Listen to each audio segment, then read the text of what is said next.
বাসায় যখন কোনো মাছ মাংস থাকবে না, তখন শুধুমাত্র আলু দিয়েই মজাদার এই রেসিপিটি বানিয়ে ফেলতে পারবেন। এই রেসিপিটিকে বলা হয় আলুর কাটলি। ভাত অথবা রুটির সাথে এটি পরিবেশন করতে পারেন। এটি রান্না করা খুবই সহজ, হাতের কাছেই থাকা অল্প কিছু উপকরণে এটি বানিয়ে ফেলা যায়। এজন্য আমাদের প্রথমেই লাগবে আলু। আমি এখানে কয়েকটি আলু খোসা ছাড়িয়ে নিয়েছি। এবার এই আলুগুলোকে কেটে নেব। আলুগুলোকে আমি এরকম গোল গোল করে কেটেছি। আলুগুলোকে এরকম একটু মোটা করে কাটবেন, না হলে রান্না করার সময় এগুলো খুব সহজেই ভেঙে যেতে পারে। এবার একটা প্যানে কিছুটা তেল নিয়ে নিব। তেলটা গরম হয়ে গেলে এখানে আলুগুলো দিয়ে দিব। এই আলুগুলোকে প্রথমে একটু ভেজে নিব।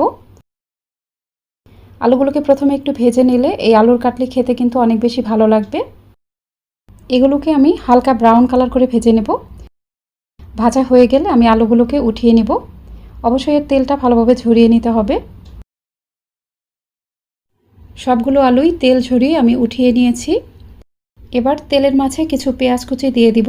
এখানে 4টি মাঝারি সাইজের পেঁয়াজ কুচি করে নিয়েছি। পেঁয়াজগুলোকে আমি ব্রাউন কালার করে ভেজে নেব। এগুলোকে বেরেস্তার মতো করে ভেজে নিতে হবে। পেঁয়াজ কুচিগুলো যখন এরকম ব্রাউন কালার হয়ে যাবে, তখন চুলাটা বন্ধ করে দিব। আমার এই পেঁয়াজগুলো ভাজা হয়ে গেছে। এখন আমি এগুলো তেল ঝরিয়ে উঠিয়ে নেব। পেঁয়াজের বেরেস্তা উঠিয়ে নেওয়ার পর বাকি তেলের মাঝে আমি 3টা শুকনা মরিচ দিয়ে দিব। শুকনা মরিচগুলোকে চুলার একটু কম আঁচে মুচমুচে করে ভেজে নেব।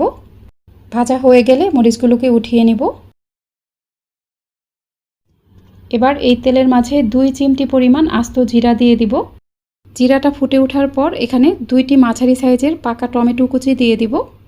হাতের কাছে টমেটো না থাকলে না দিলেও চলবে, কারণ টমেটোটা কিন্তু সবসময় হাতের কাছে পাওয়া যায় না, তাই আপনারা টমেটো স্কিপ করতে পারেন। টমেটোটাকে একটু তেলের সাথে ভেজে নেব। টমেটো কুচিগুলোকে একটু ভেজে নেওয়ার পর আমি এখানে 2টা কাঁচামরিচ কুচি দিয়ে দিব। এরপর এখানে সামান্য পরিমাণ হলুদের গুঁড়া দিয়ে দিব ও স্বাদ অনুযায়ী লবণ দিয়ে দিব। এরপর সব কিছুই খুব ভালোভাবে নেড়ে ভেজে নেব। এগুলোকে ভালোভাবে নেড়ে নেড়ে টমেটোটাকে একদম গলিয়ে ফেলতে হবে। টমেটোগুলোকে স্প্যাচুলার সাহায্যে নেড়ে নেড়ে ভালোভাবে ম্যাশ করে নিতে হবে। টমেটোটা ভালোভাবে ম্যাশ করে নেওয়ার পর আমি এখানে ভেজে নেওয়া আলুগুলো দিয়ে দিব। এবার এই আলুর সাথে সব কিছুই ভালোভাবে নেড়ে মিশিয়ে নিতে হবে। আলুর সাথে মশলাটাকে ভালোভাবে মিশিয়ে নেওয়ার পর আমি এখানে যে পেঁয়াজের বেরেস্তা করেছিলাম ও শুকনা মরিচ ভেজে নিয়েছিলাম, সেগুলো হাত দিয়ে ভেঙে নেব। শুকনা মরিচগুলোকে হাতের সাহায্যে অবশ্যই ভালোভাবে ভেঙে নিতে হবে এবং এই পেঁয়াজের বেরেস্তাগুলোকেও খুব ভালোভাবে ভেঙে নেব।